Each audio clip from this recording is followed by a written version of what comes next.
What if we told you that the key to truly understanding the American Civil War isn't just in the names of battles or generals, but in something far deeper, something that shaped the very fabric of American life for decades before, the first shot was even fired? Right. And what if the main character of this monumental conflict, well, maybe it wasn't any single individual at all? That's a really interesting way to frame it. Maybe it's more about these powerful underlying forces, economic pressures, shifting ideas, the way war itself was changing. Exactly. Welcome to the deep dive, where we take your sources and really try to unearth the most fascinating insights. And today we're plunging into the origins, the evolution, and the profound impact of the American Civil War. We're using a pretty comprehensive historical account as our guide here. Our mission today is really to gain a quick but thorough understanding of one of the most pivotal and, frankly, devastating periods in U.S. history. We want to focus on what truly drove the nation to tear itself apart. And how it ultimately forged a new identity. What's fascinating here is that this isn't just going to be a list of battles. No. We're aiming to connect the dots, from those fundamental economic differences that were brewing for, well, decades, Right. to the shifting strategies on the battlefield, how leadership evolved, sometimes quite dramatically on both sides. And the legacies, Right. the things that truly shaped American society and even warfare itself long after Appomattox. Precisely. We'll explore how these larger forces, maybe more than any single person, became the true main characters here, driving events and defining the course of the conflict. Okay, let's unpack this then. The American Civil War, 1861 to 1865, a brutal four-year conflict. The United States versus 11 southern states that seceded to form the Confederate States of America. But like you said, to really get it, you have to look way back, way before Fort Sumter. You need to understand the decades of growing friction between the sections. It really was decades in the making. Absolutely. The roots were fundamentally economic and social. They created these two really distinct paths within one nation. So let's talk about the North first, say from maybe 1815 until 1861. Yeah, in that period, the northern states were rapidly modernizing, diversifying their economy in ways the South just wasn't. Agriculture was still important, of course. Oh, definitely. But it was different. Smaller farms, generally and critically, they relied on free labor. That's a fundamental contrast right there. And it wasn't just farms. Industrialization really took hold in the North. It really did. By 1860, get this, something like 84% of the entire nation's manufacturing capital was invested in the Free States. Wow, 84%. Yeah. We're talking over 100,000 manufacturing plants in the North. Compare that to maybe 18,000 south of the Potomac. And that industrial power, well, it translates directly into military potential, doesn't it? Massively. It gave the North a staggering, something like a 30-to-1 superiority in just arms production alone. And that industrial growth wasn't happening in a vacuum. It was fueled by serious investment in infrastructure, in financial systems. Like what specifically? Well, Northerners poured money into transportation canals, roads, steamboats, and especially railroads. Very important. Railroads were key. Hugely important. By 1860, over 70% of the nation's railroads were in Union territory. Think about moving troops, moving supplies. That's a massive advantage. Logistics win wars, they say. They often do. Plus, they developed sophisticated financial industries, banking, insurance, providing the capital for even more growth. Even communications were more advanced up north. Yeah, things like newspapers, magazines, books, they were cheaper, more widely available. And the telegraph network was more extensive. It created this dynamic, interconnected, very adaptable economy. Okay, so that's the North. Industrializing, diversifying, interconnected. What about the South during this same period? A stark contrast, really. The Southern economy was almost singularly focused on large farms, plantations, specializing in commercial crops. And the big one was cotton. Cotton was absolutely king, no question. The price just skyrocketed in the 1850s, making it incredibly profitable. But here's the crucial difference in investment, right? Exactly. Instead of building factories or loads of railroads like the North, Southerners primarily invested their capital in enslaved people. Investing in human beings as property. Yes. And as the price of cotton soared, the perceived value of these enslaved individuals rose right along with it. From a purely business perspective at the time, it seemed like a sound decision. And it created wealth, didn't it? At least for some. Oh, absolutely. By 1860, the per capita wealth of Southern whites was actually twice that of Northerners. Twice, wow. And 3/5 of the wealthiest individuals in the entire country lived in the South. But that wealth was tied up differently. Very differently. It was highly concentrated, and it was tied to a single, increasingly volatile asset, human beings. This created a kind of structural inflexibility. So unlike the North's diversified capital. Right. The South's wealth, while immense on paper for the elite, became a major liability in wartime. You couldn't easily pivot that capital into building factories or cannons. It essentially trapped their economy, even while cotton seemed so profitable. So these fundamental economic differences, industrial North, agrarian South, free labor versus slave labor that laid the groundwork. Precisely. That's the tinder. And the spark, the social and political fuse that would ignite it all, was the issue of slavery's expansion. And this wasn't a new fight, was it? Not at all. It goes way back. I mean, you can find debates about slavery in new territories as far back as the Northwest Ordinance of 1784. But it really heats up with westward expansion. Missouri, for example. Right. When Missouri, a slave territory, wanted statehood around 1818, it set off a huge argument that led to the Missouri Compromise of 1820. Which was really just the first in a long line of political deals trying to manage this peculiar institution, as they called it, expanding west. Kicking the can down the road, essentially. But what really blew the lid off things was the Mexican-American War. 1848. That brought in a huge amount of new land. Roughly 500,000 square miles of new territory. Suddenly, the question of whether slavery would go into these lands became incredibly urgent.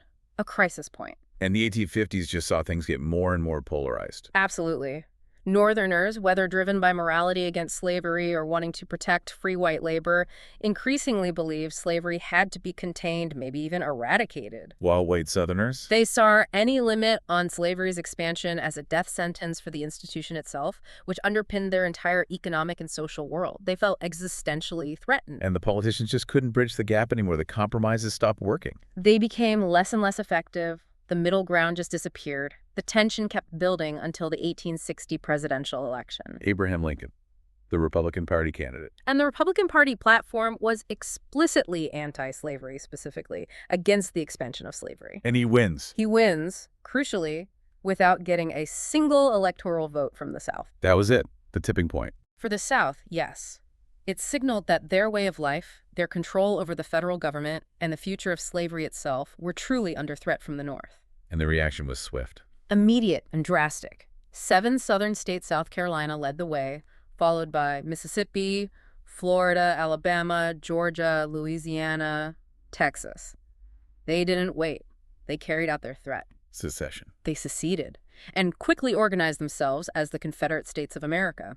This act, driven by those deep economic and social differences, all centered on slavery, set the stage for war. And war came quickly, with quite a bit of noise at Fort Sumter.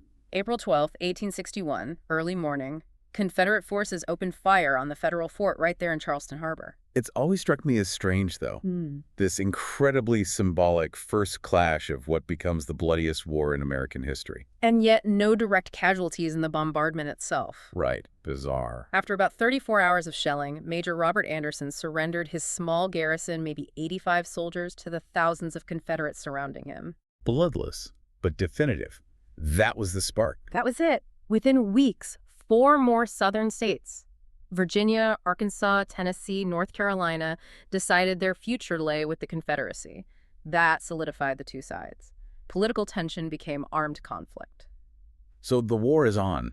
How did the two sides mobilize? What did Lincoln do? Lincoln acted immediately. He called for 75,000 militiamen to serve for 3 months, initially thinking, perhaps optimistically, it might be a short conflict. 3 months seems quaint now. Doesn't it? He also proclaimed a naval blockade of the Confederate States, though he was very careful with his language. He insisted they weren't a separate country, just states in rebellion, legally important. And he took some strong executive actions, too. Yes, he advanced $2 million to raise troops, which was a lot of money then, and significantly, he suspended the writ of habeas corpus. Can you remind us what that means? It's the legal right that protects you from unlawful imprisonment. Suspending it allowed the government to detain people suspected of disloyalty without formal charges or trial, first along the East Coast, then nationwide. A controversial move, but Lincoln felt it necessary for national security. And the Confederacy. How did they respond in terms of manpower? They weren't sitting still. Their government initially authorized 100,000 soldiers for at least 6 months. But that number quickly jumped to 400,000. They were signaling they were in this for the long haul. Okay, so let's look at the initial balance sheet, North versus South. On paper, it looks pretty lopsided, doesn't it? At first glance, absolutely. The Union had 23 states against the Confederacy's 11. Population-wise, the North had about 21 million people. Compared to the South's.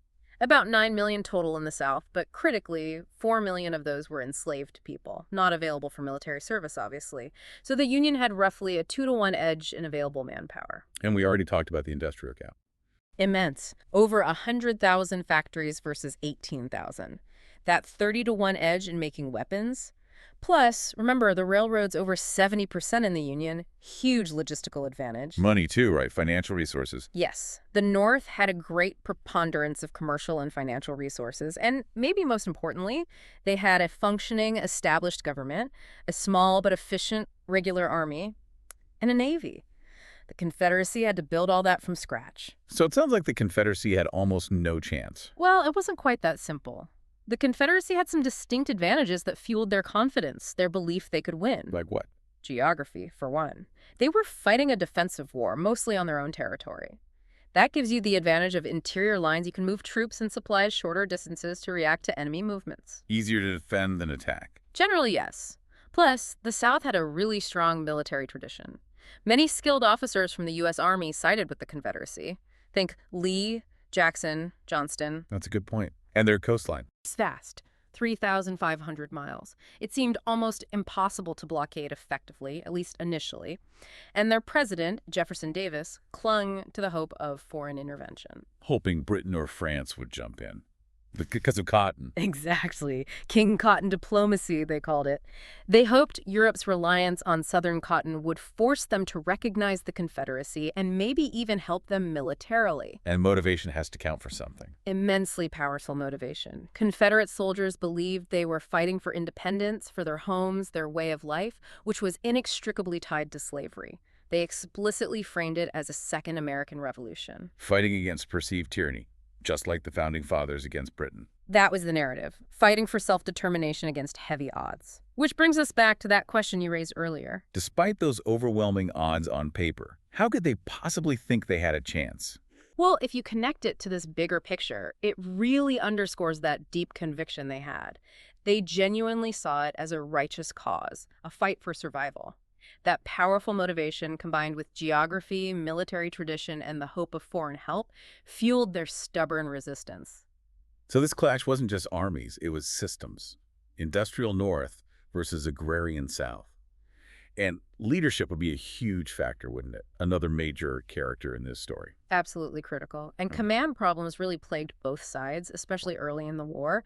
It's interesting, in 1861, many people actually thought Jefferson Davis, the Confederate president, was the abler commander-in-chief compared to Lincoln. Really? Why was that? Well, look at his background. West Point graduate, hero in the Mexican-American War, former Secretary of War under President Pierce, served in Congress. He seemed perfectly qualified for wartime leadership on paper. Compared to Lincoln. Lincoln's resume seemed much less distinguished, especially militarily. He'd been a state legislator, a one-term congressman. His military service in the Black Hawk War was brief, no combat. The initial perception favored Davis heavily. But perceptions can be deceiving. Davis had flaws. He did. He had dignity, determination, honesty, sure. But also excessive pride, hypersensitivity to criticism, poor political skills. He tended to micromanage, quarreled constantly with his generals and cabinet, and he suffered from ill health. That sounds difficult for a wartime leader. It was. Plus, the Confederate political system limited him to a single 6-year term, making him a lame duck from the start. And they lacked organized political parties to rally support when things got tough. And he acted as his own Secretary of War a lot. Often, yes. Interfering directly. He only named Robert E. Lee general-in-chief in February '65 when the Confederacy was basically collapsing. Many argue that was far too late. His position was incredibly tough, no doubt, but his performance wasn't always stellar. Lack of flexibility, maybe? And Lincoln. How did he evolve? This is where Lincoln's story is just remarkable. He grew tremendously, astonished many people. By 1864, he'd become this truly consummate politician and war director. What were his strengths? Great intelligence, amazing communication skills. Think Gettysburg addressed humility, a powerful sense of purpose, even humor under pressure. He could focus on the big picture, the ultimate goal, while navigating immense political and personal challenges. He understood the moral dimension of the Union cause. But he had a learning curve too, right? Oh, Especially with military stuff. oh, absolutely, a steep one. Choosing the right commanders was a huge challenge early on. His first Secretary of War, Simon Cameron, was pretty ineffective, which forced Lincoln to get deeply involved in military planning himself. And his second Secretary of War, Stanton. Edwin Stanton, from January 62, equally active, equally untutored in military affairs initially. It took Lincoln quite a while and a lot of trial and error to find generals like Grant who could actually execute his strategic vision. Let's talk about that Union generalship then. It sounds like a rough start. Very rocky. Winfield Scott, the initial general-in-chief, was a hero from past wars, 75 years old, but physically unable to lead in the field. He retired in November 61. And he was replaced by McClellan, George B. McClellan. Right. McClellan was a brilliant organizer. He really built the Army of the Potomac into a formidable fighting machine, but But he wouldn't fight, or was hesitant. exactly. He lacked tenacity, lacked aggression. He constantly overestimated the enemy's strength, which led him to stall, to delay attacks. And he was openly disdainful of Lincoln, which didn't help. So Lincoln eventually sidelined him from overall command. Relieved him as general-in-chief in March 62, wanting him just to focus on commanding the Army of the Potomac. Henry W. Halleck took over as general-in-chief. How was Halleck? Strong administrator, but a poor strategic planner. Kind of bureaucratic. He held the post until March 1864. When Grant took over. When Ulysses S. Grant, fresh off his string of victories in the West, was finally brought east and appointed general-in-chief, he served effectively for the rest of the war. It really shows Lincoln's growth in identifying and empowering the right kind of leadership. And raising the armies themselves. It wasn't just regulars. No, after the initial calls, both sides relied heavily on massive volunteer armies. Often, prominent local citizens would organize entire regiments, equip them, and lead them into service. Which led to those political generals. Right. Presidents on both sides appointed men with little military experience but important political connections, maybe to rally Northern Democrats or appeal to immigrant groups, politically useful, but often not great on the battlefield. And eventually, volunteering wasn't enough. No. As the war dragged on, casualties mounted, enthusiasm waned. Both governments had to resort to conscription, the draft to fill the ranks, and that was deeply unpopular on both sides. Let's shift to grand strategy. How did Davis and Lincoln approach the war overall? Davis, for the Confederacy, largely stuck to a defensive strategy. Protect Confederate territory. Only allow occasional raids into the North, spoiling attacks. Why defensive? Conserve resources. Partly. Defense conserves limited resources. But there is a historical debate. Some think an early, bold offensive might have worked for the South before the North fully mobilized. But Davis prioritized protecting territory. Lincoln's situation was different. Completely different. The Union had to invade, capture, and hold Confederate territory to crush the rebellion. They had to be the aggressor. And their plan was the Anaconda Plan. Based on Winfield Scott's initial concept, developed with McClellan, it had three main parts. Blockade the entire Confederate coastline with the Navy. Cut off trade. Right. Then a decisive thrust down the Mississippi River to split the Confederacy in two. Control the main waterway. And then an ensuing strangulation of the South by land and naval forces, squeezing them from all sides. Sounds logical on paper. Logical, yes. But the reality was 4 years of incredibly grim, relentless warfare, with enormous casualties, before that plan could finally be realized. So let's look at the early land war, 1861. What were the first real clashes? Well, some of the very first significant operations were actually in northwestern Virginia. It was a region with strong pro-Union sentiment, mostly non-slaveholding. They wanted to secede from Confederate Virginia. And McClellan was involved there early on. Yes. George McClellan, commanding federal forces, moved into western Virginia in the summer of '61. He won a series of small but important victories: Philippi, Rich Mountain, Carrick's Ford. Relatively light casualties. And this paved the way for West Virginia.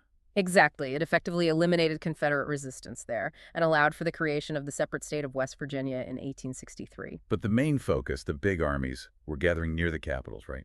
D.C. and Richmond. That's where the main event was expected. Lincoln, facing political pressure for a quick victory onto Richmond, was the cry ordered General Irvin McDowell and his still very green Union Army to advance. Against Beauregard near Manassas, Virginia. PGT Beauregard. And crucially, Confederate General Joseph E. Johnston managed to slip away from Union forces in the Shenandoah Valley and reinforce Beauregard just in time using the railroad. Bringing the Confederate numbers up. Yeah, roughly 32,000 Confederates total against McDowell's 28,000 Federals. Pretty evenly matched, but both sides were largely untrained volunteers. Setting the stage for the First Battle of Bull Run, or First Manassas, as the South called it, July 21, 1861. McDowell's attacks initially seemed to work, pushing the Confederates back. But then a Virginia brigade under Thomas Jonathan Jackson made a strong defensive stand. So Stonewall Jackson. That's where he got the nickname. His stand helped rally the Confederates, they checked the Union advance, and then threw them back. And the Union retreat wasn't orderly. It completely fell apart, turned into a rout. Soldiers streamed back towards Washington in panic, mixed with the civilians who had come out to watch the battle like a picnic. What a disaster was the impact of Bull Run. Psychologically, it was huge.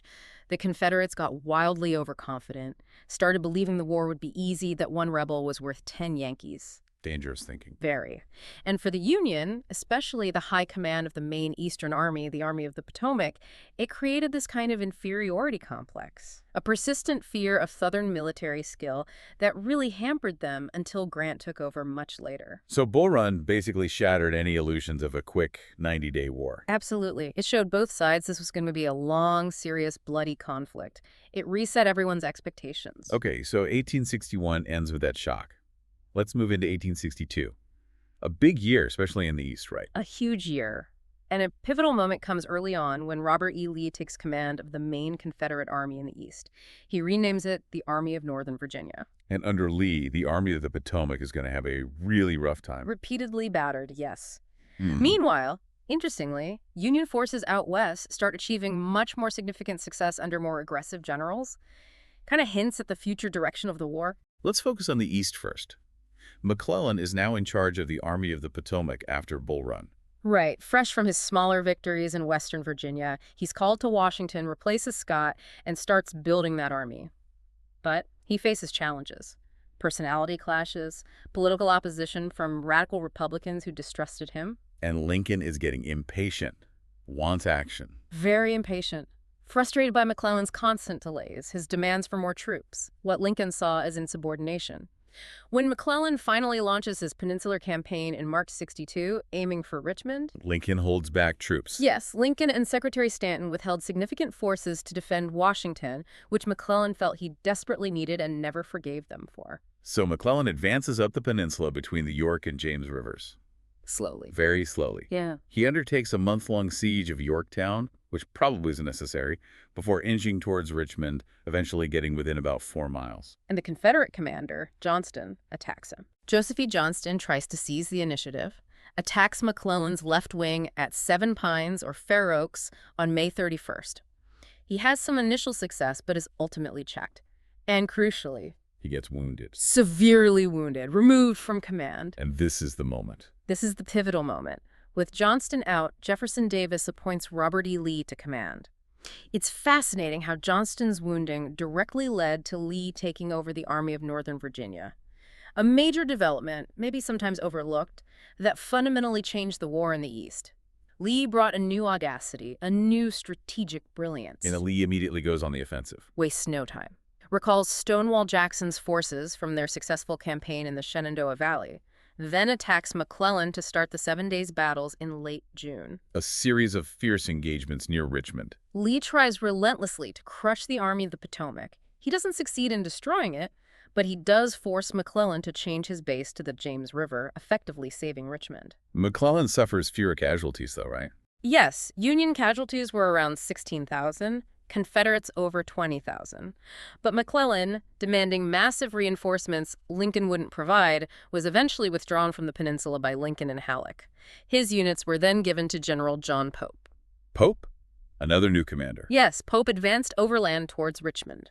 Lee, having dealt with McClellan, moved north quickly to confront Pope before McClellan's troops could fully join him. And Lee does something daring again. Incredibly daring, splits his army, sends Jackson on a wide flanking march to destroy Pope's supply base at Manassas Junction, then advances with Longstreet's half of the army. Leading to the Second Battle of Bull Run, or Second Manassas. Exactly. End of August 1862, Pope attacks Jackson. Then Lee arrives with Longstreet and just crushes the Federal left flank with a massive assault, combined with Jackson's counterattacks. Another Union disaster at Bull Run. Another route back to Washington. Pope's command was shattered. Lincoln had little choice but to replace Pope and merge his forces back into McClellan's Army of the Potomac. So McClellan's back in full command of the main army. Yes. And Lee, seizing the initiative after his victory, decides to invade the North for the first time. He pushes into Maryland. What was his goal there? Several potential goals. Maybe bring Maryland into the Confederacy, gain supplies, influence Northern elections, perhaps even threaten Washington and wear down the Union's will to fight. And McClellan moves to intercept him, but slowly. Slowly, reorganizing his army again, and his old habit of overestimating Lee's numbers returns. Then comes that incredible stroke of luck. Finding Lee's plans, the famous Lost Order. Special Order 191, found wrapped around 3 cigars by Union soldiers. It detailed Lee's troop dispositions, a massive intelligence coup. But McClellan waits. Waits 18 crucial hours before acting decisively. He finally catches up to Lee near Sharpsburg, Maryland, along Antietam Creek. September 17, 1862, the Battle of Antietam. The single bloodiest day of the entire war. Savage fighting across Miller's cornfield, the Sunken Road, Bloody Lane, Burnside's Bridge. The Union gains ground, but can't break Lee's lines. They gain some ground, inflict heavy casualties, but they can't deliver a knockout blow, can't drive the Confederates into the Potomac River. Lee is eventually forced to retreat back into Virginia. McClellan's pursuit is criticized again. Heavily criticized for being too slow, allowing Lee to escape. This finally costs McClellan his command for good. Lincoln replaces him with Ambrose E. Burnside. So Antietam is technically a draw, or maybe a narrow Union strategic victory because Lee retreated? Tactically, maybe a draw. Strategically, a Union victory because Lee's invasion was turned back. But its most profound significance, as we'll see, wasn't really on the battlefield itself. It gave Lincoln the opening he needed. Before we get to that, what about Burnside? How did he do? Yeah, well, Burnside took command, but delayed for weeks before moving against Lee, who had taken up a strong defensive position at Fredericksburg, Virginia. High ground, a stone wall. An incredibly strong position. On December 13th, 1862, Burnside launched a series of, well, hopeless piecemeal frontal assaults across open ground against Lee's lines. Fredericksburg was a slaughter. A horrific slaughter for the Union. Staggering federal losses, over 12,600 casualties compared to Lee's 5,300. Lincoln was in despair, reportedly said, "If there is a worse place than hell, I am in it." And Burnside tried again later. He attempted a flanking maneuver in January 63, but it got bogged down in torrential rain and mud, the infamous Mud March. Morale plummeted, desertion soared. Lincoln had seen enough. He replaced Burnside with Joseph Hooker, nicknamed Fighting Joe. So 1862 ends on a really sour note for the Union in the East. But you mentioned Antietam had a significance beyond the battle. Yes, absolutely. Despite the awful casualties, Antietam provided Lincoln with the victory, however debatable tactically, that he felt he needed politically to issue the preliminary Emancipation Proclamation. Ah, okay. Well, let's talk about that. Emancipation wasn't the goal at the start of the war, was it? No, Lincoln's stated goal initially was purely to preserve the Union. From the very beginning of the war, though, enslaved people themselves were forcing the issue. They started pouring into Union Army camps seeking safety and freedom. Putting the Union in an awkward position. What was their status? Exactly. Lincoln was initially very cautious. He had several reasons. Politically, he desperately needed to keep the border states, the slave states that hadn't seceded, like Maryland, Delaware, Missouri, Kentucky, and the Union. Any move against slavery might push them out. And constitutionally. The Constitution protected slavery where it existed. Slaves were considered property. Plus, Lincoln initially believed, perhaps naively, that there were large numbers of Unionists in the South who would eventually rise up against the Confederacy if the war aim remained just about reunion. He even slapped down Union commanders early on who tried to issue their own emancipation orders. But things started to shift. Congress took action. Yes. In August 1861, Congress passed the First Confiscation Act. It allowed Union forces to seize rebel property, including slaves who were actively being used by the Confederate military. A small step. A small step. Then came General Benjamin Butler's clever legal interpretation. He was a lawyer. He declared slaves escaping to his lines contrabands of war. Contrabands, like smuggled goods. Sort of. His argument was these people were being used as property by the enemy to support their war effort, building forts, etc. Therefore, they were like military supplies that could be seized and, importantly, not returned to their masters. A legal loophole that began to pry open the door to freedom. And Congress kept moving. April 62, they abolished slavery in Washington, D.C., compensating the owners. July 62, the Second Confiscation Act went further. It mandated freeing the slaves of Confederate officials and military officers if they didn't surrender. And 2 days later, slavery was banned in all federal territories. The political tide was definitely turning against slavery. What was Lincoln doing during this? He was still trying other avenues. He met with border state representatives, trying to persuade them to accept gradual, compensated emancipation the government would pay owners for their freed slaves. How did that go? The talks broke down in July 62. That seemed to shatter Lincoln's lingering hope about widespread Unionist sentiment in the South. He realized it was, in his words, a chimera. So that failure pushed him. It seems so. Immediately after those talks failed, he drafted the Preliminary Emancipation Proclamation. What did the final version actually do? Issued after Antietam, effective January 1st, 1863, it declared that all persons held as slaves within any state or part of a state then in rebellion against the United States shall be then, thenceforward, and forever free. So it didn't free slaves everywhere? Critically, no. It didn't apply to the border states loyal to the Union, nor to Confederate areas already under Union control, like New Orleans. It targeted areas still fighting the Union. Why structure it that way? Was it a military measure? Lincoln framed it primarily as a military necessity under his war powers. He realized it would strike a serious blow. It would encourage more enslaved people to escape, depriving the Confederacy of vital labor. Remember, slaves did most of the agricultural and manual labor, freeing up white men to fight, and it would demoralize white Southerners. But he waited for a victory to announce it. Yes. The summer of '62 had gone badly for the Union in the East. He didn't want it to look like an act of desperation, like the Union was losing and grasping at straws. He needed a battlefield success. And Antietam provided that pretext. Even though it was more of a draw, Lincoln claimed it as a Union victory, and 5 days later, he announced the Preliminary Proclamation. What was the impact? It must have been huge. Profound. It fundamentally changed the purpose of the war. It wasn't just about saving the Union anymore. It was now also explicitly a fight to end slavery, to free 4 million people. And internationally, did it affect that hope for Confederate recognition? Absolutely critical effect. By adding this strong moral element fighting against slavery, it made it virtually impossible for anti-slavery nations like Britain and France to intervene on the side of the Confederacy or grant them diplomatic recognition, a diplomatic masterstroke. And it also opened the door for black soldiers. Yes. The Emancipation Proclamation explicitly authorized the enrollment of black men into the Union Army and Navy. This had been illegal under a federal law from 1792. And did they enlist? In huge numbers. With the war now officially aimed at their freedom, African Americans had a direct stake. By the end of the war, about 180,000 black men served in the Army. That's roughly 10% of all Union troops, and another 20,000 in the Navy. Their participation was transformative. But they faced discrimination within the Army. Immense challenges, yes. They were put in segregated units, usually commanded by white officers, though there were a few black officers. What kind of duties did they usually get? Often relegated to non-combat roles, initially guard duty, construction, labor, which, ironically, often put them at greater risk of disease in camps. Tragically, nearly 3/4 of the 40,000 black soldiers who died in the war died from disease or infection, not battle wounds. Was their pay equal? Not initially. Black privates were paid less than white privates and had money deducted for uniforms which whites received free, a blatant injustice.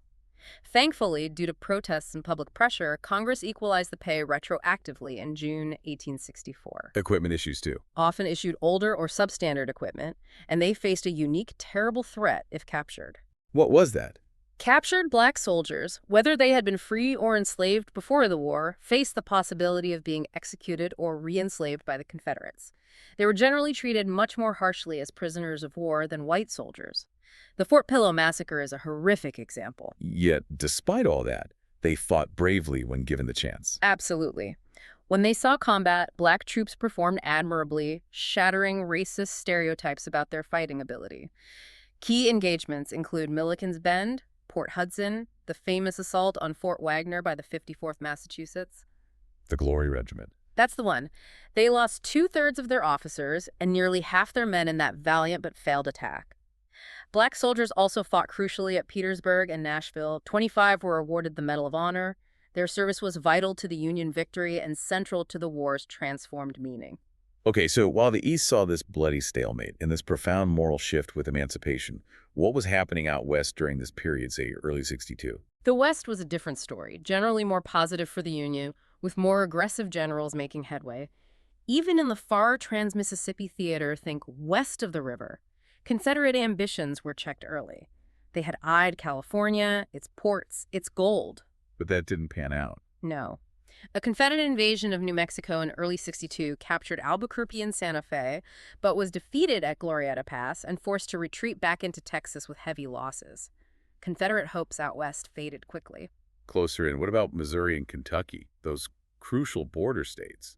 Lincoln knew he had to hold them. There was an early federal defeat in Missouri at Wilson's Creek in August 61, but a decisive Union victory at Pea Ridge, Arkansas in March 62 really secured Missouri for the Union and threatened Arkansas. That was huge for keeping the border intact. But the really big action was further south, Tennessee. Kentucky and Tennessee. That's where the Union started to make major breakthroughs against the main Confederate defensive line in the West, commanded initially by Albert Sidney Johnston. How did they crack that line? Two key moments early in 62. First, George H. Thomas broke Johnston's right flank at the Battle of Mill Springs in Kentucky in January. Then, in February, came Ulysses S. Grant. Grant's first big moment. His first major successes. Working with Union gunboats on the rivers, Grant captured Fort Henry on the Tennessee River and then Fort Donelson on the Cumberland River. Why were those forts so important? They were key anchors in the Confederate defensive line. Their capture essentially ruptured that line, forced the Confederates to abandon Kentucky and much of Tennessee. Donelson alone resulted in over 16,000 Confederate casualties, mostly captured. These were the first really substantial Union victories of the war, and they put Grant on the map.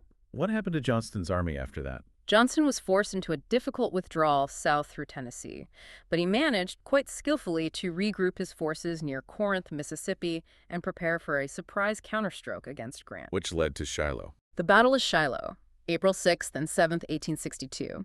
Johnston, with about 40,000 men, launched a massive surprise attack on Grant's unsuspecting army, which was camped near Pittsburgh Landing on the Tennessee River.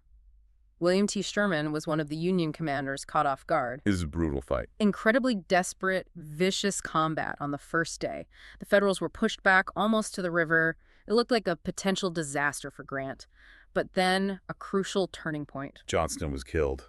Mortally wounded while leading from the front at the height of the Confederate success.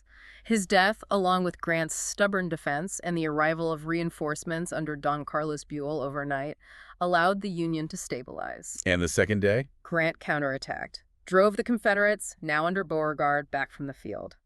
Shiloh was technically a Union victory as they held the battlefield, but the cost was horrific. The casualties were immense, weren't they? Staggering for both sides.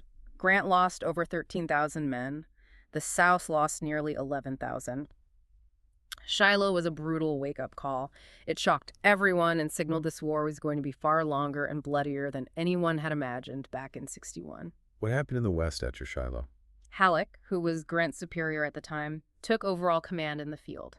He advanced very cautiously towards the rail center of Corinth, Mississippi, which the Confederates eventually evacuated. And command changes on the Confederate side. Beauregard, who was unpopular with President Davis, was soon replaced by Braxton Bragg. Bragg was known as an imaginative strategist and a great drill master, but he was also a weak tactician in battle and widely disliked by his subordinate generals. That would cause problems later. Did Bragg try to regain the initiative? Yes, he launched an ambitious invasion of Kentucky in the late summer of 62, hoping to draw Union forces out of Tennessee and maybe even bring Kentucky into the Confederacy. How did that turn out? He failed to move decisively against Louisville and was eventually halted by Buell's Union army at the Battle of Perryville in October. Bragg was forced to retreat back into Tennessee. Meanwhile, other federal forces checked Confederate advances in Mississippi at Iuka and Corinth. And Buell. Did Lincoln keep him in command? No, Buell, like McClellan, was seen as too cautious, too slow in pursuing Bragg. Lincoln replaced him with William S. Rosecrans. What did Rosecrans do? He secured Nashville, then moved against Bragg near Murfreesboro, Tennessee, right at the end of 1862, beginning of 1863. This led to the Battle of Stones River. Another bloody one. Another incredibly bloody, hard-fought battle over several days. Bragg actually inflicted heavy losses and seemed close to victory at times, but Rosecrans held firm, and Bragg was ultimately forced to retreat again. Casualties were huge on both sides, nearly 13,000 for Rosecrans, almost 12,000 for Bragg. Rosecrans was too battered to advance further for months afterwards. So the West saw Union progress, but at a terrible cost, and still no decisive end in sight there, either by early '63. Exactly. Victories, yes, but costly ones. The Union was slowly gaining control of key territory and rivers, but the Confederacy was still fighting fiercely. It really set the stage for the even more decisive campaigns of 1863 in both the East and the West. Okay, let's talk about the home fronts as we move into 1863. Things were getting tough, especially for the Union politically. Yes, the first half of 1863 was particularly grim for the Union cause, especially after the disasters of Fredericksburg and the Mud March. These defeats, combined with the controversy over the Emancipation Proclamation, really gave ammunition to anti-war Democrats in the North. Lincoln called them the fire in the rear. He did. He saw internal dissent as potentially a greater threat than the Confederate armies. These anti-war Democrats were nicknamed Copperheads by Republicans, likening them to a poisonous snake that strikes without warning. Who were the Copperheads exactly? What groups? It was kind of a coalition. You had immigrants, especially Irish and German Catholics, who often faced discrimination from native-born Protestants and tended to align with the Democratic Party. You had people in the lower Midwest, southern Ohio, Indiana, Illinois, who often had family or cultural ties to the South. And you had conservative Democrats who believed strongly in states' rights and a strict interpretation of the Constitution. What united them? What were their main arguments? They generally saw themselves as conservatives, worried that Lincoln and the Republicans were trampling the Constitution, exceeding federal authority. Many also held deep-seated racist views and strongly opposed abolition or any move towards racial equality. Their slogan was, "The Union as it was, the Constitution as it is." Right, meaning restore the Union with slavery intact and roll back what they saw as Lincoln's unconstitutional expansions of power. What specific government actions really fueled their anger? Several things. The suspension of habeas corpus was a major one. The idea of imprisoning citizens without trial was deeply alarming to them. The Emancipation Proclamation confirms their belief that the war wasn't just about Union, but had become an abolitionist crusade. And the draft. The federal draft, enacted in March 1863, was hugely unpopular. It felt like government overreach, forcing men to fight, potentially die for a cause they didn't support, or for the freedom of Black people they despised. Were there economic issues too? Yes. Things like the first ever federal income tax and the issuance of paper money, the greenbacks, were seen by many conservative Democrats as blatant constitutional violations and dangerous expansions of federal power into the economy. Though, interestingly, while the income tax went away after the war for a time, national paper currency stuck around. How much influence did the Copperheads actually have? Could they have stopped the war? Their influence really rose and fell depending on how the Union armies were doing. When the Union suffered defeats like Fredericksburg or later Chancellorsville, Copperhead arguments gained traction and they did well in elections. When the Union won major victories like Gettysburg and Vicksburg, their influence waned. They were really reacting to events more than driving them. Okay, so dissent in the North. What was life like on the Southern home front by 1863? If things were tough politically in the North, they were becoming catastrophic economically and socially in the South. Whatever hardships Northerners faced inflation, some shortages they were dwarfed by the suffering in the Confederacy. What were the biggest problems? Shortages, severe shortages of almost everything. Food, salt, which was crucial for preserving meat, medicine, manufactured goods, clothing, shoes, you name it. What caused these shortages? A combination of factors. The Union blockade, while not perfectly effective yet, was definitely hurting imports from Europe.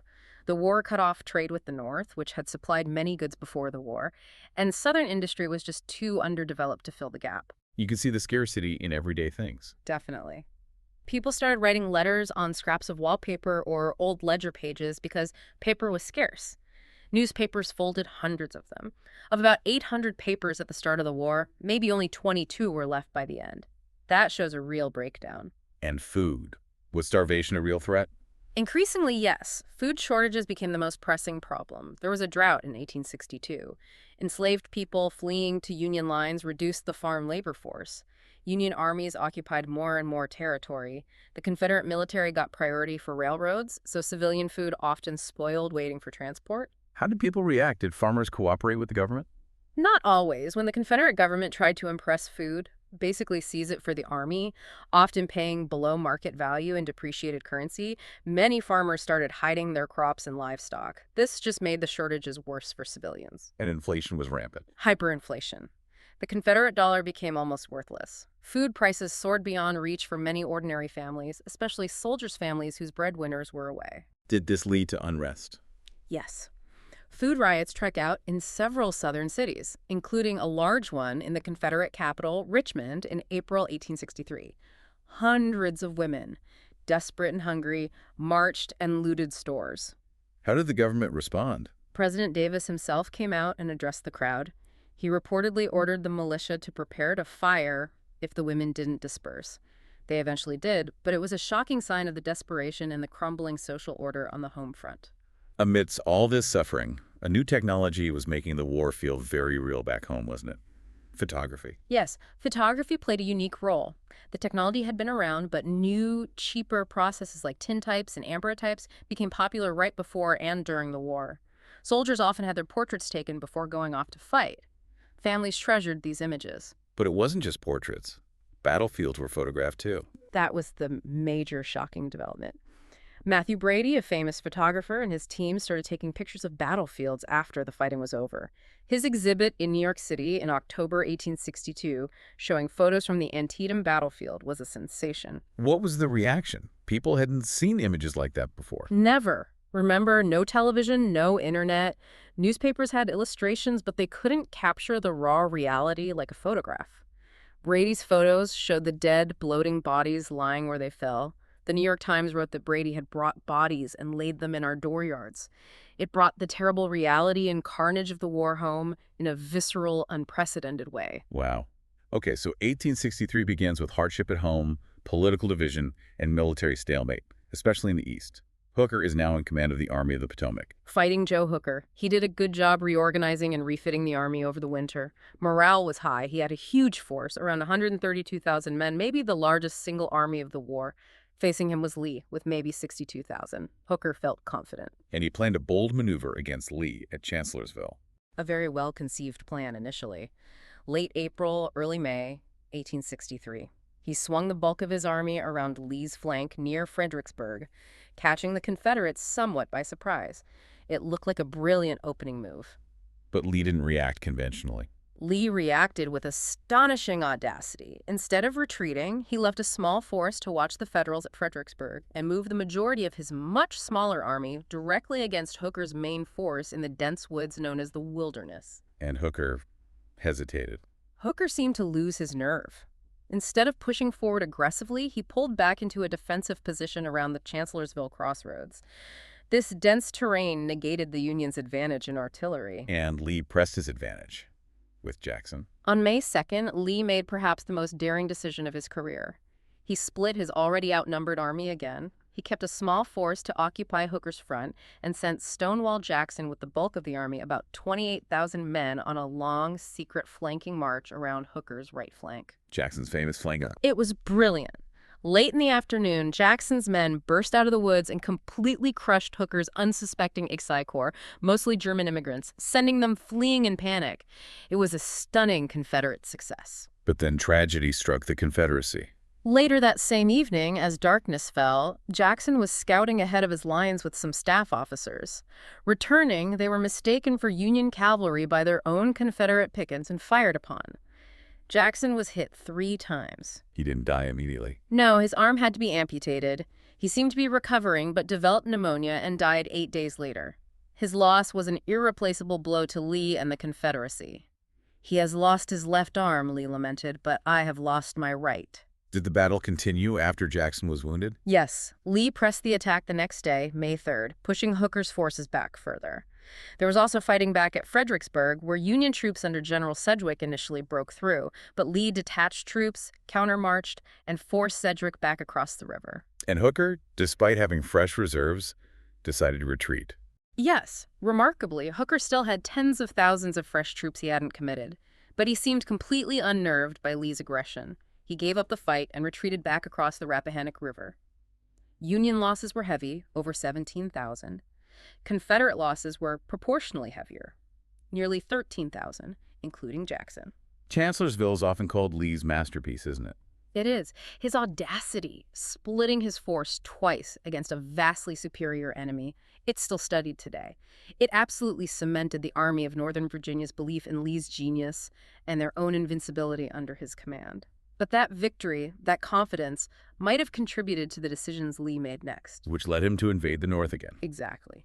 Buoyed by the victory at Chancellorsville, Lee decided to launch his second invasion of the North in June 1863. He headed up through the Shenandoah Valley into Pennsylvania. What was his objective this time? Still unclear. Still debated by historians. Maybe gain supplies, take the war out of Virginia, perhaps threaten a major northern city like Philadelphia or Baltimore, hoping to further demoralize the North and force Lincoln to negotiate.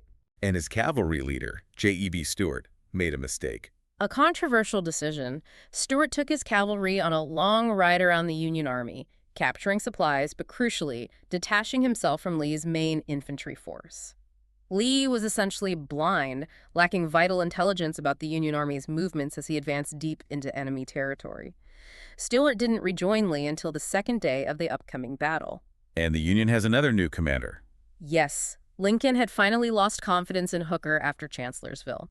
Just days before the armies clashed, on June 28th, he replaced Hooker with General George Gordon Meade, a competent but perhaps less flashy corps commander.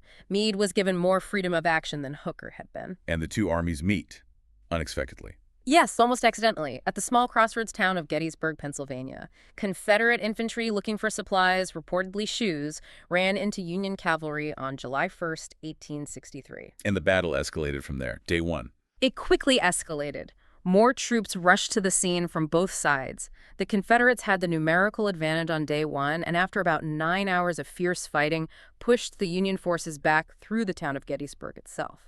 But the Union established a strong defensive position. Yes, under commanders like John Reynolds, who was killed early, and Abner Doubleday, the Union troops retreated to strategic high ground south of town Cemetery Hill, Culp's Hill, and Cemetery Ridge.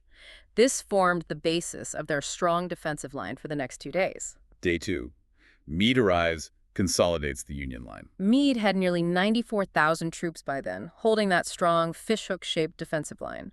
Lee, with over 71,000, decided to attack both flanks of the Union line on July 2nd. Longstreet attacked the Union left. Yes, General James Longstreet, Lee's trusted subordinate, launched a massive assault against the Union left flank. Fierce fighting erupted in places that became famous: Peach Orchard, the Wheat Field, Devil's Den. The Confederates gained ground, but crucially failed to seize the key high ground of Little Round Top, thanks to a desperate defense by Union troops rushed there just in time. And attacks on the Union right flank, Culp's Hill. Yes, General Richard Ewell's Confederates launched assaults on Cemetery Hill and Culp's Hill on the Union right.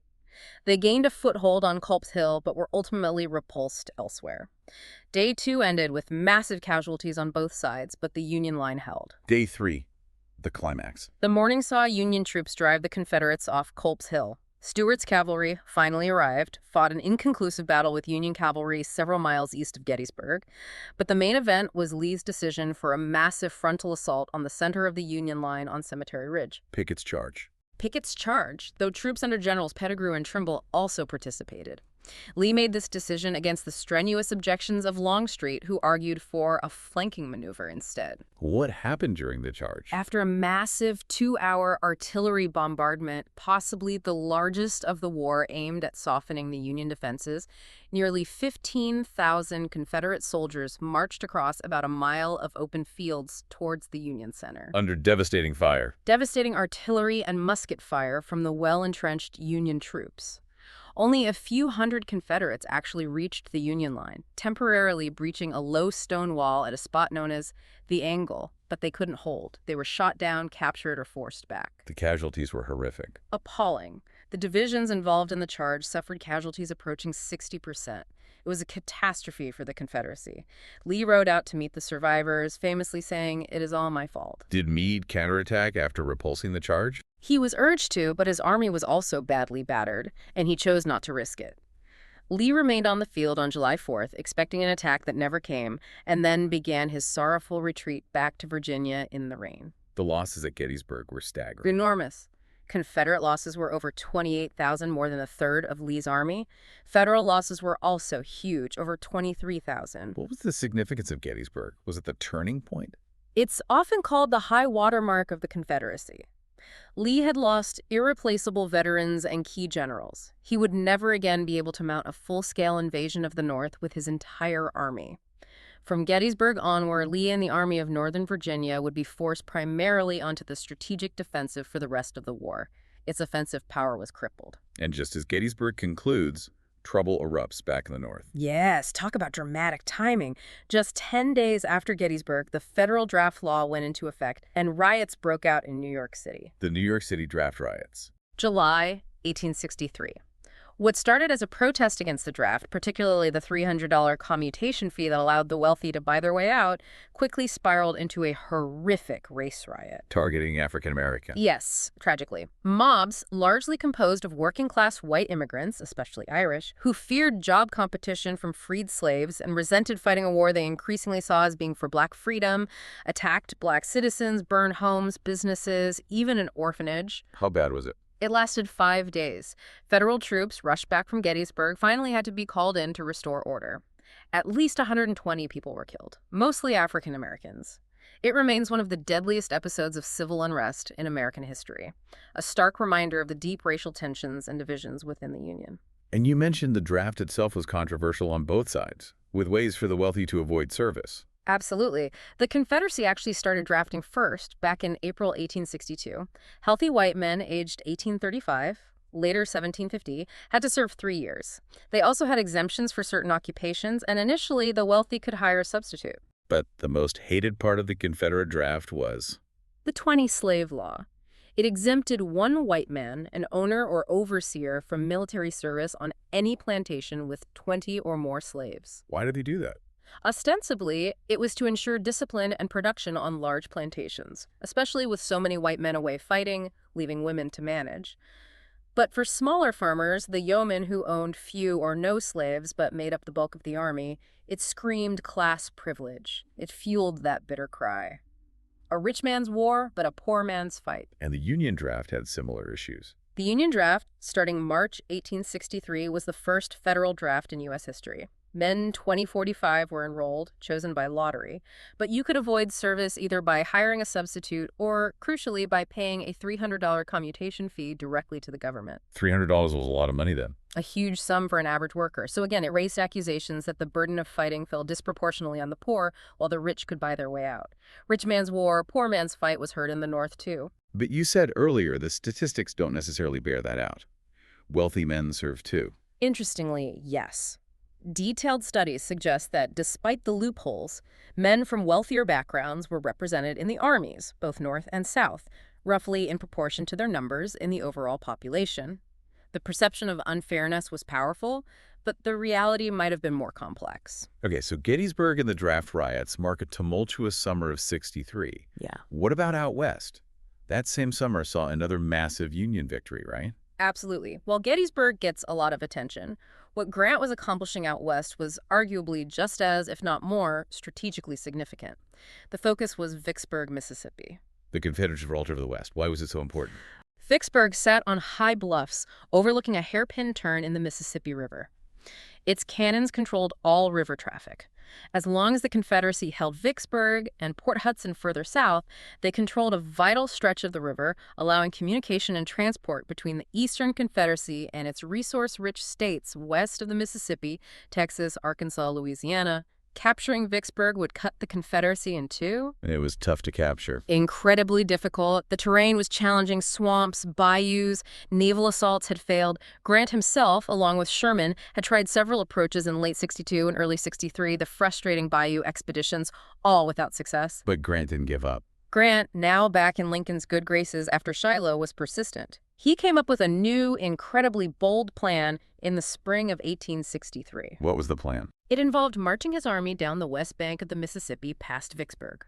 Then, Admiral David Dixon Porter's Union gunboats would have to run past the Vicksburg batteries at night to meet Grant's army further south. The gunboats would then ferry Grant's army across the river to the east bank, landing them below Vicksburg. That sounds incredibly risky. Running the batteries, landing in enemy territory. Hugely risky. But Porter's fleet managed to run the batteries successfully despite taking heavy fire. Grant's army was ferried across in late April 1863. He was now on the same side of the river as Vicksburg, but south of it, cutting himself off from his supply lines. What did he do then? Instead of turning north immediately towards Vicksburg, Grant first marched northeast deeper into Mississippi. He lived off the land and won a series of rapid battles. Port Gibson, Raymond, captured the state capital Jackson. He effectively scattered Confederate forces under John C. Pemberton, defending Vicksburg, and Joseph E. Johnston, trying to gather reinforcements, preventing them from uniting against him. Then he turned towards Vicksburg. Then he turned west. He defeated Pemberton decisively at the Battle of Champion Hill and again at the Big Black River Bridge, driving the Confederates back into the Vicksburg fortifications. By mid-May, Grant had Vicksburg completely surrounded, enveloped. So the siege began. A 47-day siege. Grant had about 71,000 men. Pemberton had maybe 31,000 inside, but only about 18,500 were effective troops. Union forces dug trenches, bombarded the city relentlessly by land and river. Conditions inside Vicksburg became desperate starvation, constant shelling. Civilians lived in caves dug into the hillsides. And Pemberton eventually surrendered. Outnumbered, outgunned, and starving, Pemberton had no choice. He surrendered Vicksburg and his army to Grant on July 4th, 1863. July 4th, the day after Pickett's charge was repulsed at Gettysburg. What incredible timing. Exactly. Just 5 days later, Port Hudson, Louisiana, the last Confederate stronghold on the Mississippi, surrendered to General Nathaniel P. Banks. The Union now controlled the entire length of the Mississippi River. Lincoln's famous quote, "The father of waters again goes unvexed to the sea." Vicksburg was a strategic masterpiece by Grant and a devastating blow to the Confederacy. It truly cut them in two. So Gettysburg and Vicksburg in the same week. That had to be the turning point. Absolutely. Those twin victories in July 1863 are widely considered the major turning point of the war. The Confederacy's strategic situation deteriorated rapidly after that. But the fighting wasn't over in the West, even after Vicksburg. What about Bragg and Rosecrans in Tennessee? Right. After Stones River, Rosecrans finally advanced again in the summer of '63. He skillfully maneuvered Braxton Bragg's Confederate army out of Chattanooga, Tennessee, another key rail hub, without a major battle. A brilliant campaign of maneuver. But Bragg got reinforcements. Yes, crucially, Bragg was reinforced by Longstreet's Veteran Corps, sent all the way from Lee's army in Virginia by rail. Feeling stronger, Bragg turned on Rosecrans near Chickamauga Creek, just south of Chattanooga, in September '63.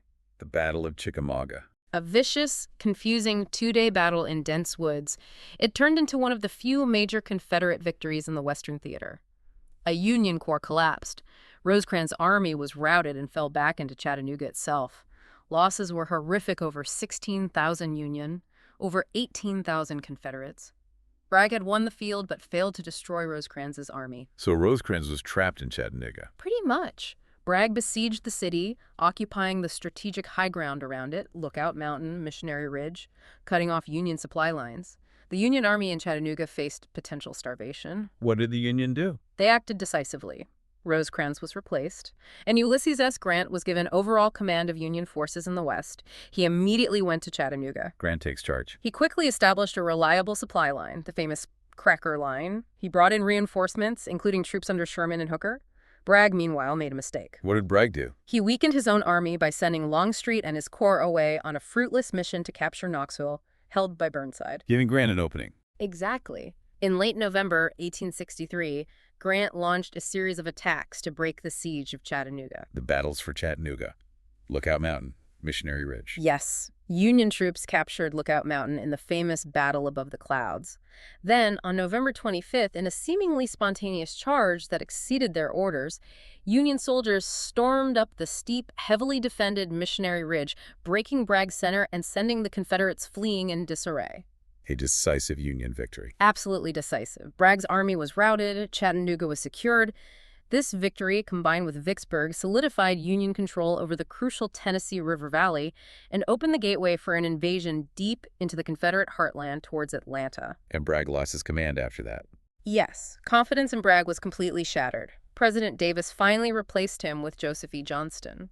So if you connect the dots, the fall of Vicksburg splitting the Confederacy and the Chattanooga victories securing Tennessee and opening the door to Georgia.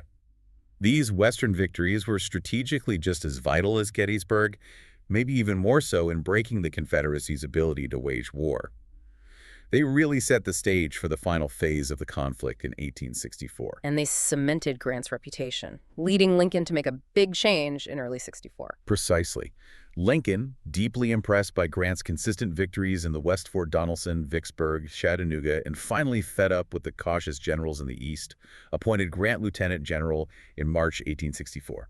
This rank had previously only been held by George Washington permanently. Superseding Halleck as general-in-chief. Yes, Grant became the overall commander of all Union armies, and Lincoln gave him largely a free hand to devise and execute his own grand strategy to end the war. What was Grant's plan? Coordinate all Union armies to apply simultaneous, relentless pressure on the Confederacy. No more disjointed campaigns.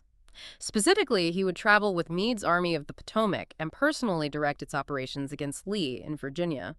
At the same time, his most trusted subordinate, William T. Sherman, would command the Union forces in the West and move against Johnston's army and the vital city of Atlanta, Georgia. Constant pressure everywhere. Attrition. That was the core idea. Keep hitting Lee, keep hitting Johnston, don't let them rest, don't let them shift reinforcements between theaters, grind them down with the Union's superior numbers and resources. So Grant launches his overland campaign against Lee in Virginia in May 1864.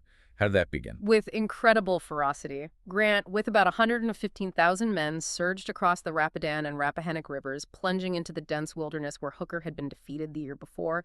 Lee, with maybe 62,000, reacted instantly, attacking Grant in the tangled woods. The Battle of the Wilderness, May 5th and 6th. 2 days of absolutely brutal, confusing, close-quarters combat. Forests caught fire, wounded men burned. It was horrific. Both sides suffered heavy casualties. Grant lost nearly 18,000 men, Lee maybe 8,000 to 11,000. Tactically, it was indecisive, maybe even a slight Confederate success as they stalled Grant's advance. But Grant didn't retreat like Hooker had. This is the crucial difference. Grant refused to retreat. Instead, after the Wilderness, he slid his army to the left, southeastward, trying to get around Lee's flank and move towards Richmond. He famously wrote to Lincoln, "I propose to fight it out on this line if it takes all summer." Which led to Spotsylvania Courthouse. Lee anticipated Grant's move and rushed his troops to Spotsylvania Courthouse, getting there just ahead of the Federals. What followed from May 8th to 19th was nearly 2 weeks of intense, almost continuous fighting as Grant probed Lee's entrenched lines. Including the Bloody Angle. The fighting climaxed on May 12th with a massive Union assault on a salient, or bulge, in the Confederate line known as the Mule Shoe. The fighting at one point, the Bloody Angle, was savage, hand-to-hand combat that lasted for almost 20 hours. Some of the most horrific fighting of the entire war. Grant again suffered heavy losses, over 18,000 at Spotsylvania, but failed to break Lee's line. Lee's combined losses for Wilderness and Spotsylvania were also staggering, around 17,000 irreplaceable veterans. But Grant kept moving southeast, still trying to get around Lee. Kept sliding left, North Anna River, Totopotomoy Creek. Each time, Lee skillfully shifted his smaller army to block Grant's path, usually behind strong defensive works. Grant was bleeding heavily but relentlessly pushing Lee back towards Richmond. Then came Cold Harbor. Early June 1864. Grant reached Cold Harbor just a few miles northeast of Richmond. Believing Lee's army must be exhausted and demoralized, Grant ordered a massive frontal assault against heavily entrenched Confederate positions on June 3rd. How did that go? It was a disaster, a slaughter. Union soldiers attacked across open ground and were mown down in waves. Grant lost nearly 7,000 men in less than an hour, maybe 12,000 overall in the attacks around Cold Harbor. Lee's losses were much lighter, maybe 1,500. Grant later admitted this was one attack he regretted ordering. So Grant couldn't destroy Lee's army or take Richmond by direct assault. What did he do next? He made another bold move.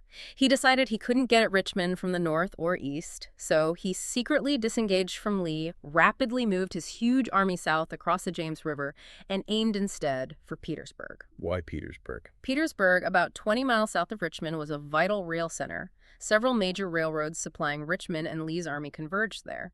If Grant could capture Petersburg, he could cut Richmond's lifeline and force Lee to abandon the Confederate capital. Did he catch Lee by surprise? He did. Grant stole a march on Lee. Union forces arrived at Petersburg on June 15th, finding it only lightly defended initially by troops under Beauregard. There was a golden opportunity to seize the city. But they failed to capture it. Yes, due to delays and bungling by some federal commanders, Beauregard's skillful defense with limited troops, and Lee's belated but rapid reaction rushing reinforcements south, the initial Union assaults failed to capture Petersburg, Leading to the siege of Petersburg. Grant attacked again from June 15th, 18th, but was contained with heavy losses. Unable to take the city by storm, he settled down for a long siege. This siege of Petersburg would last for 9 grueling months, from June 1864 until April 1865, with trench warfare, constant skirmishing, and major battles flaring up as Grant tried to extend his lines westward to cut the remaining railroads into the city. Were there any famous incidents during the siege? One of the most notable was the Battle of the Crater in July 1864. Union troops, mostly Pennsylvania coal miners, dug a long tunnel under a Confederate strongpoint and exploded a massive mine. Did it work? The explosion created a huge crater and a gap in the Confederate lines, but the follow-up infantry assault was badly mismanaged. Troops got trapped in the crater, and the Confederates rallied and inflicted heavy casualties, including on black troops involved. It was a tragic failure. There was also a Confederate raid led by Jubal early that summer that actually reached the outskirts of Washington, D.C., causing panic before being driven off. Later that fall, Union General Philip Sheridan decisively defeated Early in the Shenandoah Valley, securing that vital agricultural region for the Union. Okay, so Grant is locked in this grim siege at Petersburg. What about Sherman in Georgia? His campaign against Atlanta. While Grant hammered Lee, Sherman, with over 100,000 men, began advancing south from Chattanooga towards Atlanta in May 1864, facing Joseph E. Johnston's smaller but skillfully led Confederate army of about 55,000. How did that campaign unfold? Was it direct battles? Mostly a campaign of maneuver, a brilliant display of cat-and-mouse tactics. Johnston would take up strong defensive positions, often behind rivers or mountains. Sherman, reluctant to launch costly frontal assaults after seeing Grant's losses, would use his superior numbers to try and flank Johnston out of position. And Johnston would retreat. Again and again. Johnston was masterful at anticipating Sherman's moves and withdrawing his army intact to the next defensive line, trading space for time and inflicting casualties on Sherman through skirmishes. He slowed Sherman's advance considerably. Did Sherman ever try a direct assault? His patience snapped once at Kennesaw Mountain in late June. He ordered a frontal assault against entrenched Confederates and was repulsed with heavy losses. He generally stuck to flanking after that. Were there other threats to Sherman? Cavalry raids? Yes, Confederate cavalry, particularly under the brilliant but controversial Nathan Bedford Forrest, raided Sherman's long supply line back to Chattanooga. Forrest dealt a crushing defeat to a Union force at Bryce's Crossroads in Mississippi in June. But, while annoying, these raids ultimately couldn't stop Sherman's main advance. As Sherman closed in on Atlanta, did Confederate leadership change? Yes. Johnston had successfully delayed Sherman for months, keeping his army largely intact, but he hadn't stopped him. He informed President Davis he couldn't guarantee holding Atlanta indefinitely without risking his army's destruction. Davis, frustrated by Johnston's defensive strategy and constant retreats, replaced him in July 1864 with John Bell Hood. Hood was known for being aggressive, right? Extremely aggressive. He had lost an arm at Gettysburg and a leg at Chickamauga, but was renowned for his bravery and offensive spirit. Davis hoped Hood would fight Sherman more directly. Did Hood attack? Immediately. Hood launched a series of bold but costly offensive battles around Atlanta, Peachtree Creek, Battle of Atlanta, Ezra Church, Jonesboro. In each case, his attacks were repulsed with heavy Confederate losses. Hood essentially bled his own army white in just a few weeks, leading to the fall of Atlanta. When Sherman managed to cut the last railroad supplying the city, Hood had no choice but to evacuate Atlanta on the night of August 31st, September 1st. Sherman's troops marched in the next day. The capture of Atlanta was huge news, wasn't it? Absolutely massive. It came at a critical time politically. Lincoln was facing a tough re-election campaign in 1864 against former General McClellan, running on a peace platform. War weariness was high in the North. Atlanta's fall provided a much-needed boost to Northern morale and significantly helped ensure Lincoln's re-election in November. After capturing Atlanta, what did Sherman do next? This leads to the March to the Sea. Yes. Sherman reasoned that Hood's weakened army was no longer a major threat. He proposed a radical plan. Cut loose from his supply lines entirely, divide his army, leave George H. Thomas to deal with Hood if he moved north, and march the bulk of his forces, about 62,000 men, straight through the heart of Georgia to the Atlantic coast at Savannah. Living off the land and destroying resources. Exactly. This is where the concept of total war, or hard war, really comes into play. Sherman believed that to end the war, the Union had to break not just the Confederate armies, but also the will of the Southern people to support the fight. He intended to make Georgia howl. So the March for the Sea begins, November 1864. Sherman's army cut a swath of destruction about 50 miles wide and 285 miles long, from Atlanta to Savannah, which they reached just before Christmas 1864. What exactly did they destroy? Officially, the orders were to destroy only property of military value: railroads, bridges, telegraph lines, cotton gins, warehouses, public buildings, and they did that thoroughly, twisting rails into Sherman's neckties. But civilian property was destroyed too. yes, the army was followed by foragers, bummers, stragglers, deserters from both sides, and escaped slaves, who often pillaged and burned private homes and farms with little restraint. While Sherman didn't order the targeting of civilians directly, the march brought immense hardship and destruction to the civilian population, precisely as he intended to demoralize them. He became a hated figure in the South. The most hated figure, arguably, the bête noire. His own report estimated $100 million in damages, claiming 80% was simple waste and destruction. Whether you call it total war or hard war, its impact on Southern morale and capacity was devastating. And what happened to Hood's army while Sherman marched to the sea? Hood, as Sherman anticipated, decided to invade Tennessee, hoping to draw Sherman back or perhaps even reach Kentucky. He marched his depleted army of about 40,000 towards Nashville, where Union General George H. Thomas was gathering forces. Did Hood have any success? He fought a bloody battle at Franklin, Tennessee in late November, suffering horrific casualties in futile frontal assaults against entrenched Union troops under General Schofield. He then pushed on and laid siege to Thomas's larger army in Nashville. But Thomas struck back. After carefully preparing, Thomas launched a crushing counterstroke at the Battle of Nashville on December 15-16, 1864. He virtually destroyed Hood's Army of Tennessee. It ceased to exist as an effective fighting force after Nashville, a massive Union victory that secured Tennessee and eliminated any major Confederate threat in the West. Were there any other significant campaigns out west in '64? A couple worth mentioning briefly. In the spring, there was the ill-fated Red River Campaign in Louisiana, led by Union General Nathaniel Banks. It was partly aimed at capturing cotton and partly political, but it failed militarily and was a costly debacle. And in Missouri? In the fall of '64, Confederate General Sterling Price led a large cavalry raid into Missouri, hoping to capture St. Louis or Jefferson City and influence the northern election. He caused some havoc, but was eventually defeated decisively at the Battle of Westport near Kansas City in October. It was the last significant Confederate operation west of the Mississippi. Okay, so by the end of 1864, the Confederacy is reeling. Hood's army destroyed. Sherman captures Savannah. What's next for Sherman? After resting his army in Savannah, Sherman turned north in January 1865, beginning his Carolina campaigns.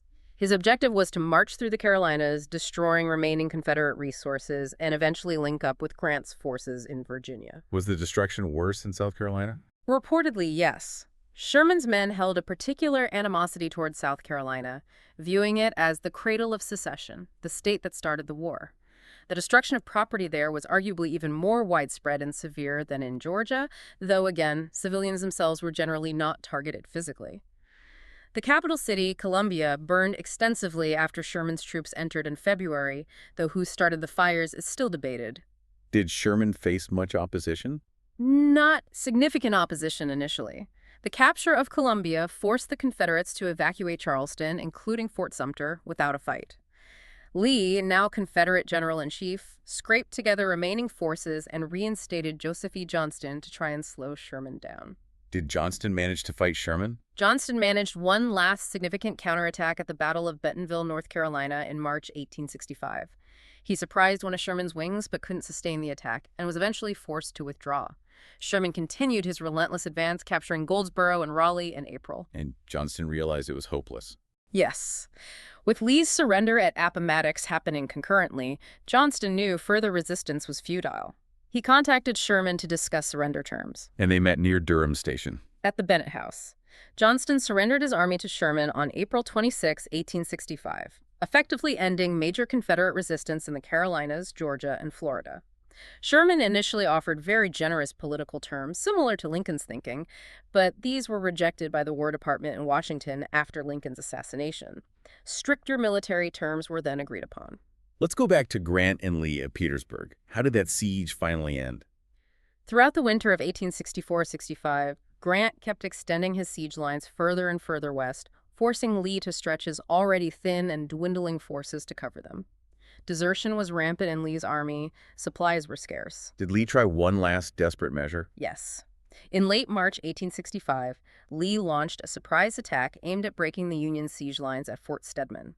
It achieved temporary success, but a swift Union counterattack regained the fort and inflicted heavy losses on the Confederates. It was Lee's last offensive gamble. And Grant followed up. Immediately. On April 1st, Union forces under Sheridan won a decisive victory at Five Forks, crushing Lee's right flank and cutting his last railroad supply line into Petersburg. The next day, April 2nd, Grant ordered a general assault, and the Union Army broke through the main Confederate defensive lines, Forcing Lee to evacuate Petersburg and Richmond. Yes.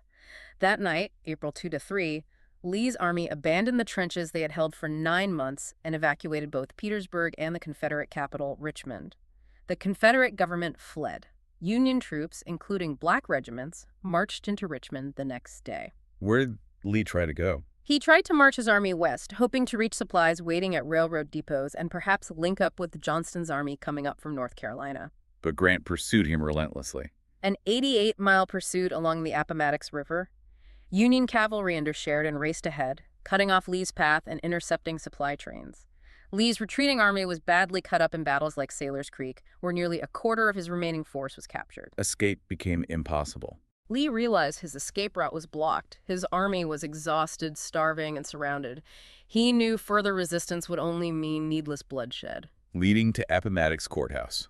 On April 9, 1865, Lee met Grant at the McLean House in the small village of Appomattox Courthouse, Virginia. Lee surrendered the remnants of his army of Northern Virginia. Grant's terms were generous, weren't they? Remarkably so, Grant allowed Confederate officers to keep their sidearms and personal baggage. Enlisted men could keep their horses or mules if they owned them, Grant reasoning they would need them for spring planting. They were simply paroled and allowed to return home, pledging not to take up arms against the United States again. No mass imprisonments, no treason trials ordered then. It set a tone of reconciliation. Was it the official end of the war? Lee's surrender is generally considered the effective end. The remaining Confederate forces surrendered over the next few weeks. Johnston surrendered to Sherman, as we mentioned.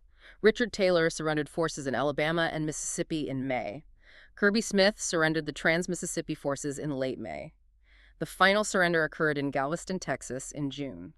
The largest and deadliest war on American soil was finally over. We focused heavily on the land campaigns, but the Union Navy played a huge role too, didn't it? Lincoln's web feat. Absolutely crucial. Often overlooked, but decisive. The Union Navy started small in 1861, maybe 90 warships, many scattered globally. But it grew rapidly. Under the very competent leadership of Secretary of the Navy Gideon Welles and his assistant, Gustavus Vasa Fox, the Union Navy expanded massively. By the war's end, they had over 600 warships, including 65 powerful ironclads. The number of sailors grew from 9,000 to nearly 60,000. Naval appropriations soared. And their main job was the blockade. Maintaining the blockade of that vast 3,500-mile Confederate coastline was job number one. It was a monumental task. Initially, it was quite leaky, but by late 1863, it became increasingly effective, strangling Confederate trade and imports of vital war materials. It was a factor of incalculable value, as historians say. How did the Confederacy counter at sea? They had almost no navy to start with. They had to build one from scratch. Their Secretary of the Navy, Stephen Mallory, was actually quite capable. He sent agents to Europe to buy or build warships, refurbished captured Union vessels like the Merrimack, and armed privately owned ships. Did they make effective use of blockade runners? Blockade runners, fast ships designed to evade the Union Navy, did bring in vital supplies, especially early on. But Mallory arguably made a mistake by not taking government control of them sooner. For too long, private profit motives, importing luxury goods, often trumped strategic needs, importing weapons and medicine. The government eventually did commandeer space and build its own runners, but perhaps too late. The naval war also saw some major technological innovation. Absolutely. It was a truly transitional period for naval warfare globally. Increasing use of steam power, screw propellers, powerful shell guns, rifled cannons, and most famously, ironclad warships. The Monitor versus the Virginia Merrimack. The iconic clash on March 9, 1862, in Hampton Roads, Virginia. The first battle ever fought between two ironclad ships. It ended in a tactical draw, but it instantly made wooden warships obsolete worldwide and ushered in the age of armored navies. Other naval firsts. Submarines. Yes, the war saw the first successful sinking of an enemy warship by a submarine. On February 17, 1864, the Confederate submersible H.L. Hunley managed to sink the Union blockade ship USS Housatonic off Charleston, though the Hunley itself also sank in the attack. And Confederate commerce raiders. They caused problems for Union shipping. They were incredibly effective. Daring Confederate cruisers, often built in Britain, preyed on Union merchant ships across the globe. Ships like the Sumter, the Florida, the Shenandoah captured dozens of vessels each. The most famous was the CSS Alabama. Commanded by Raphael Semmes, the Alabama captured or destroyed 69 Union merchant ships in just 2 years before finally being cornered and sunk by the USS Kearsarge off the coast of France in June 1864. What was the impact of these raiders? They didn't significantly affect the war's outcome militarily, but they devastated the American merchant marine. Insurance rates soared, forcing many ship owners to sell their vessels or transfer them to foreign flags. The U.S. merchant fleet didn't really recover until the 20th century, a long-lasting economic consequence. Did the Union Navy also support land operations? Amphibious assaults? Played a vital role. They helped capture key coastal points early in the war. Port Royal, South Carolina, Roanoke Island and New Bern in North Carolina, Fort Pulaski near Savannah, and Admiral David Farragut's daring capture of New Orleans in April 1862 was a massive strategic blow, opening the lower Mississippi. Were there naval setbacks for the Union too? Oh, yes. Repeated attempts by Union ironclads and Army forces to capture Fort Sumter and Charleston in 1863 failed with heavy losses. The Confederate defenses there were formidable. But later successes. Oh, Wait. Farragut won another major victory at Mobile Bay, Alabama in August 1864. That's where he supposedly yelled, "Dim the torpedoes, full speed ahead." It closed Mobile as a major blockade running port. Wilmington, North Carolina, the last major open Atlantic port for the Confederacy, finally fell to a massive joint Army-Navy operation in January 1865. By the end, only Galveston, Texas remained marginally open.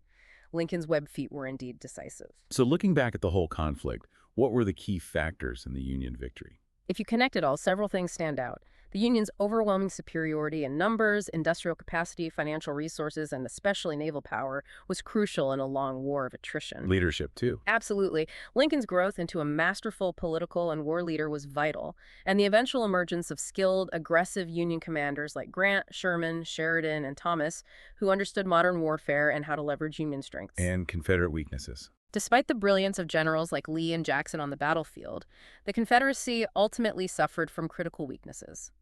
Problems with transportation and logistics, insufficient industrial capacity, internal political divisions, and arguably less effective overall political leadership compared to Lincoln. Their strategy, largely defensive, couldn't overcome the North's relentless pressure and material advantages in the long run. The human cost was just unbelievable, wasn't it? Staggering. We used to think around 620,000 soldiers died, 360,000 Union, 260,000 Confederates. But newer demographic research in the 21st century, using better census data, has revised that total upward significantly. To what number? Estimates now range from 752,000 up to maybe 851,000 total deaths. Think about that. Roughly 2% of the entire U.S. population in 1860 died in the war, far higher than any other American conflict. How did society cope with that level of death? It had a profound impact. People struggled religiously. How could a benevolent God allow such slaughter? It actually shifted how many people thought about the afterlife, seeking comfort in the idea that heaven might resemble their familiar earthly homes, their front parlors. And practical changes. Dealing with the dead. The sheer scale of death led to new practices. Embalming became much more common, allowing wealthier families to bring their soldiers' bodies home for burial. And the federal government established the first national military cemeteries, like Arlington, while private Confederate cemeteries also grew, creating landscapes of memory and mourning that still exist today. You mentioned earlier the war was transitional. What did you mean by that? Old-fashioned meets modern. Exactly. It had elements of both. Napoleonic tactics like massed infantry charges often led to slaughter because of new weapon technology. But it also pioneered or saw the first widespread use of many things we associate with modern warfare. What kind of innovations? We saw the first clash of ironclads, the first significant use of railroads and telegraphs for strategic coordination and troop movement, widespread use of rifled muskets and cannons, which were much more accurate and deadly than smoothbores, introduction of early machine guns like the Gatling gun, What else? extensive newspaper coverage, bringing war news home faster than ever, voting by soldiers in the field during a national election, those Brady photographs documenting the reality of war, systematic organization of military medical care like battlefield ambulances and large hospitals, led by figures like Clara Barton, use of landmines, torpedoes, and naval mines, that submarine sinking a warship, even aerial reconnaissance using balloons. So it really was a bridge between old and new ways of war. A bloody bridge, yes. It profoundly shaped military thinking and technology for decades to come. And the cultural legacy Yeah. that looms large even today. Immensely so. As Walt Whitman predicted, a vast literature arose from the war, estimated at over 60,000 books, plus countless articles, films, studies. It continues to fascinate and trouble us. And ultimately, the legacy, as Lincoln saw it, was the preservation of the Union, testing whether a nation conceived in liberty could endure, and demonstrating, he hoped, that this reunited nation represented the last best hope of Earth. So wrapping this up, what does it all mean for us today? We've traced how those deep economic and social splits, especially over slavery, made conflict almost inevitable. We saw leadership evolve Lincoln's journey, the struggles to find effective generals like Grant, contrasted with Confederate leadership under Davis and the brilliance but ultimate failure of commanders like Lee. We've confronted the staggering human cost, the shift towards hard war tactics like Sherman's March, and those technological leaps that foreshadowed modern warfare. And if we connect it to that bigger picture, the Civil War truly was a crucible. It didn't just save the Union, it fundamentally forged a new America. It reshaped the political landscape, centralized federal power, ended slavery, though the struggle for true equality was far from over, and transformed the military. It redefined what the Union stood for, didn't it? But at such an unimaginable cost. An almost incomprehensible cost. It proved the durability of American democracy, perhaps, but also exposed its deepest contradictions and flaws. Which brings us to a final provocative thought for you, our listeners, to consider. Given those fundamental differences, especially over slavery, was the American Civil War truly a necessary evil? Was there any other conceivable path that could have led to both the end of slavery and the preservation of the Union without that cataclysmic 4-year bloodbath? Something to definitely mull over. Thank you for joining us on this deep dive into the American Civil War. We hope this discussion has given you a clearer, perhaps more nuanced understanding of this incredibly complex and pivotal period in American history.